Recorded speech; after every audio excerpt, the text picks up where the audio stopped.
Hi guys, I hope you're keeping well. When making an important decision, it helps to pay attention to your feelings. Some people advise that you don't involve emotions and sentiments when it comes to making important decisions. But good decisions are not just based on cold, hard logic.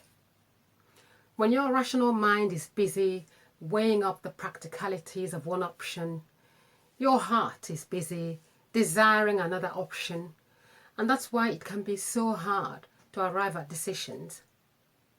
So, focus on your expectations. What outcomes are you hoping for? If you ask the mentor or someone you look up to for advice, what advice are you hoping they would give you? If you tossed a coin, on which side are you hoping the coin would land?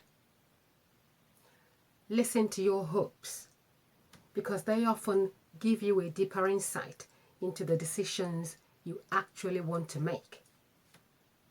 To be continued in my next video. Take care, stay safe, and never stop believing in how awesome you are.